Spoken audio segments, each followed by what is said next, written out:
What's up, guys? Welcome to Daily Dose of Reddit. This is your host, Zach, and today's subreddit is r/TalesFromTheCustomer. Alright, this story's called Holy Hotel Nightmare. Noise, attempted break-in, and a police escort. Let me begin with this background info. My husband and I travel pretty consistently, and have so for years now. We've stayed in top-tier hotels, and some pretty crummy one-star inns and motels at places around the world, and generally never have had issues, save for the occasional minor inconvenience that does not require a complaint. Thus, I was hugely shocked at the situation that is about to unfold before you in my freaking hometown. My family planned on traveling to our family's beach house, which is only about 4 hours from them, but an 8-hour ride from us. So we planned on leaving once we got out of work and driving to their place to stay overnight and finish the drive in the morning. My parents are very difficult people in general, on top of being older, and they do not travel well, high anxiety, stress, etc. They also live in a very small townhouse in a mid-sized city in the Northeast United States. So rather than cram us into a tiny living room with one couch that is also filled with bags and luggage all over it for the trip the next morning, my mom asked that we stay in a hotel that she would pay for. Instead of bickering with her, it's usually better to just go with it, especially since my husband and I actually had Brovid in April and still have antibodies, recently tested. We felt okay with staying in the hotel, considering we would arrive rather late and wake up early to leave anyway, mostly low contact. Anywho, we get to the hotel around 10 p.m. and check in, but are told the room we requested was overbooked and get moved to a different type. Not really a big deal to either of us, but in hindsight, would have saved us from the chaos that was about to occur had the hotel never overbooked. When we get there, a large family is walking their kids up and down the hallway between the two rooms they had booked for their family. Children between 4 and 6 years old's my best guess. Now, this doesn't really bother my husband or me much. We both like kids. I am a teacher and am pretty used to kid noise. It's like my silence level is already rather high on the noise scale. It was still only like 10-15 at that point, but we wanted to catch up on Brooklyn Nine-Nine anyway, so we figured they would settle down by the time we finished. When we came into our room, we saw our room was one that would join with theirs if unlocked. Comes into play later, between 10:30 and 11 p.m. The two children were screaming. They were also running up and down the hall and banging on our door and other hotel guest doors. Several children's toys on high volume were blasting the ABCs over and over again along with other sounds. The family had their TV on what was probably the highest setting. Two women were screaming constantly at the kids, who then, we think, started banging on the shower walls, making that unique echo sound. It wasn't good, but we waited until 11, about when we got ready for bed, and called the front desk to ask if someone could ask them to quiet down. No problem, we thought. They probably don't know how loud they're being. Wrong. Someone comes and speaks with them, but they only got louder. More screaming, more kids' toys, more crying, more banging, pounding, and God knows what else. By now, it's about 11:45, and my husband and I were desperate to sleep. We called downstairs again and pleaded for a different room. No, apparently the hotel was full, which we said, okay, fine, please come back and ask them to be quiet again.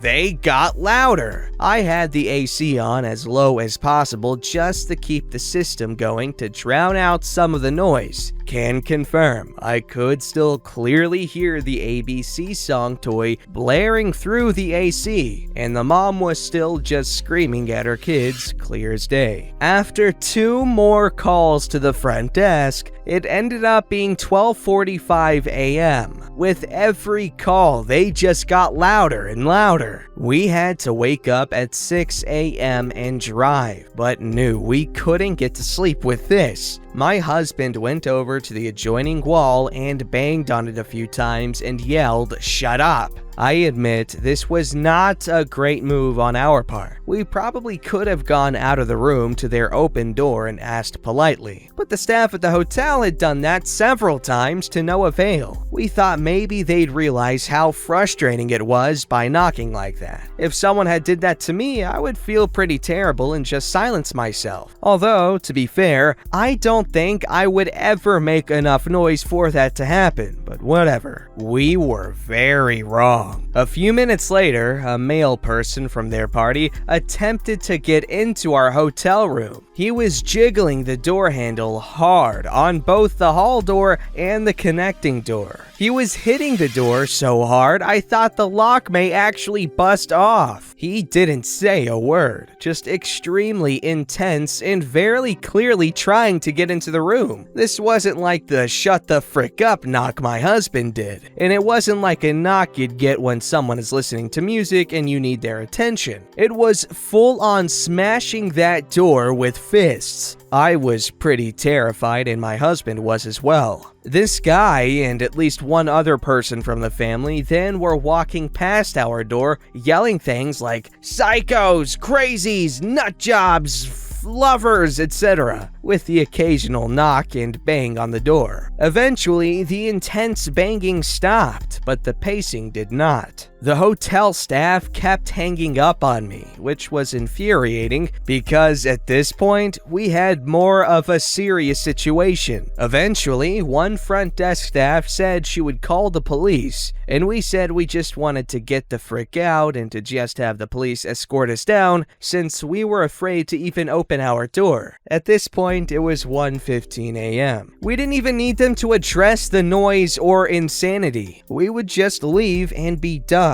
30 minutes later, I called the police myself because they still had not arrived. I did try calling the front desk at around 1:30 for an update because it had been 15 minutes and the woman said they're coming and hung up with no additional info. Eventually, the police came. Again, 30 minutes after the front desk supposedly called them. Not sure about that, but whatever. And helped us downstairs as the woman said whatever stupid things to us on our way out. The police said she was pacing back and forth in front of our door when they got to our floor and were happy we didn't try to confront them in person. When we got downstairs, I tried speaking with the front desk staff who did say they would refund us. They didn't offer to call nearby hotels or give any suggestions on where else to stay in the area. We were lucky that I was able to wake up my elderly parents at 1:45 a.m. and let us in the house. I didn't have a key, and that we weren't genuinely out-of-towners. The next day, my husband and I spoke with the director who did apologize, but basically said they didn't have a policy for this type of situation and his staff had no idea what to do. If that man actually got into our room, I have no idea what the hell would have happened. Oh, by the way, apparently the front desk had several noise complaints besides just from our room that night and even earlier in the evening. Edited ad! This hotel is a 3-star hotel and is the place to stay in the town. They usually cater to businessmen and women and families staying overnight and passing to a further destination. Edited ad 2! To prevent the assumptive brovid comments, my husband got brovid from work the week they transitioned to remote. We had to self-isolate and stay home the moment he had to quarantine until we went to our privately owned beach house in July. So I had been home from March to July and he was home from April to July. He got it in April and I got it shortly thereafter from him. Wow, I bet you lots of comments were being rather assuming, I guess, from where they got it. We appreciate your responsibility, and that sounds like a terrifying situation to be in. However, the hotel would typically kick out the people making that much noise, because that's just ridiculous. So this story's called Local Bakery Forgets My Order. Not once, Not twice, but... Oh, not once, but twice.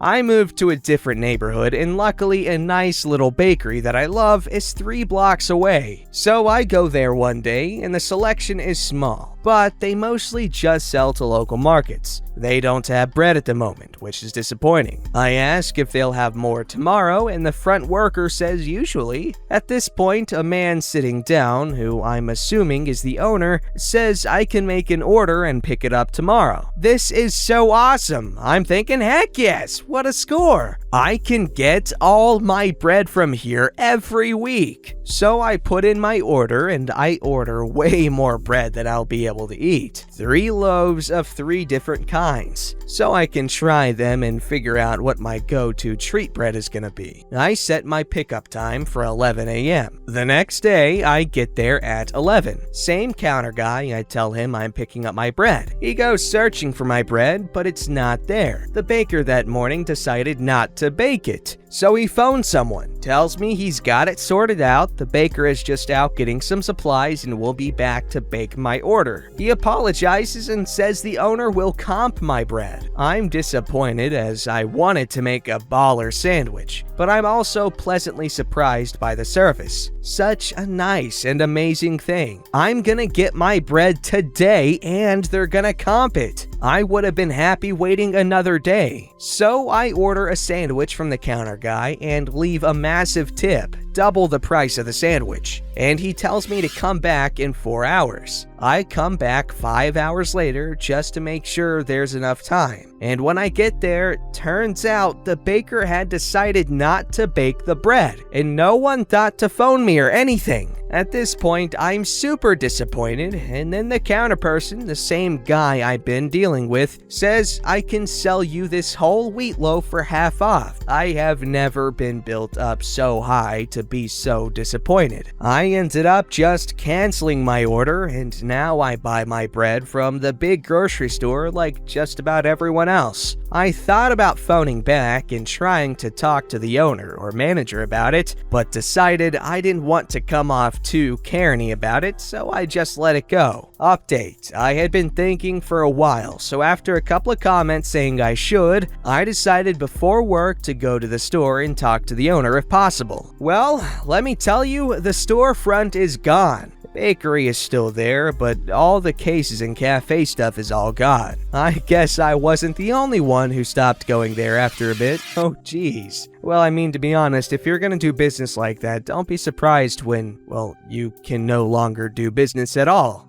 Alright, this story's called The Time-Traveling Postman. This happened about 2 years ago, but I was just telling the story to a colleague and thought I'd post it here as well. I had ordered something big, which was to be delivered by Royal Mail while I was at work. The way it works in the UK is if that no one is home, the postman leaves a leaflet which you then take to your delivery office on the next working day to collect your parcel. The postman attempted my delivery on the Wednesday, which was the 13th of the month. Let's say for talking's sake, it was June 13th, 2018. I was at work, so he left the leaflet as expected. However, he had erroneously dated it as June 15th, 2018, 2 days in the future. I didn't think this would be a big deal, so I brought the leaflet along with my ID to the delivery office on the next working day, Thursday the 14th. But when I gave my details over to the guy working behind the counter, I could immediately tell that there was a problem. He said he couldn't give me my parcel until 1 working day after the attempted delivery. And since today was the 14th and the leaflet says that the delivery attempt was on the 15th, I'd have to wait until the next working day after the 15th, Monday the 18th, to collect my parcel. At first, I thought he was having a laugh and explained that I know about the 1 working day rule, but the postman had written the incorrect date date on the leaflet. The 15th is tomorrow, whereas the delivery attempt was on the 13th, yesterday. Ergo, this being the 14th, I'm here to collect my parcel. Well, he wasn't having it. I was met with an entirely blank expression. He repeated, "The delivery attempt was on the 15th. You have to wait until the next working day after the 15th to collect your parcel." I tried one more time to explain. I showed him the date on my phone, which said that today was Thursday the 14th, and asked him how the delivery could have been attempted one day in the future. Was this postman a time traveler? He just got annoyed and once again told me that I'd have to wait until one working day after the 15th. He just didn't seem to get it at all. Anyone who is from the UK knows what a job's worth the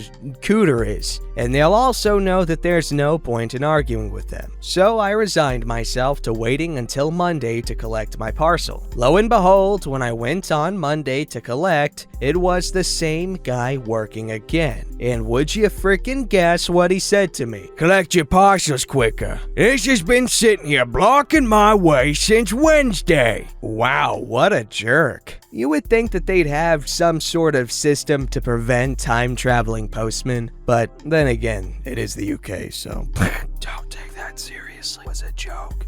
This story's called, "And Now I Need to Find a New C-Store, But Thanks. My husband is out of town. Ooh. And I didn't have a ride. Ooh. So I hired an Uber. Nice young man. Ooh. Okay, I'm done. Junior, mechanical engineering major at the local university. Booked a round trip to the nearest convenience store for a few things. As we pulled in, I was telling nice young driver that the food at the little cafe attached to the store is so good, because it is, and there aren't a lot of great options on this side of town. Got inside, just grabbing my stuff, and basically the business version of a domestic dispute is happening. A new owner has bought the property. He's evicted the operator of the cafe, who was subcontracting the operation because the Della disrupted business plans for a lot of people. The poor cashier is just trying to mediate between frantic phone calls from the owner and the very angry chef who is being told that he's not allowed to remove his personal property from the cafe. I'm just trying to pay for my stuff in the midst of real mayhem. Got back in my Uber, told the driver never mind about recommending the food because who knows. And then I got home and realized that the poor distracted clerk had undercharged me by about 1/3. I think she forgot to key in 2 of my 3 packs of smokes. I feel bad about that, but I'm not gonna make another $10 Uber trip to correct a $9 mistake. I think I'll go back to my old store. I don't need the drama, and the old store still has a good lunch bar. Okay, honestly, a grocery store with a cool restaurant attached sounds like a cool thing because while you're going to get groceries, you can make a thing like, oh, once a week I get this sandwich from this one specific thing, and it's a nice little treat to myself. Because buying groceries, that's something you should reward yourself for by spending more money. Don't forget to like, subscribe, and hit that bell to never miss an episode.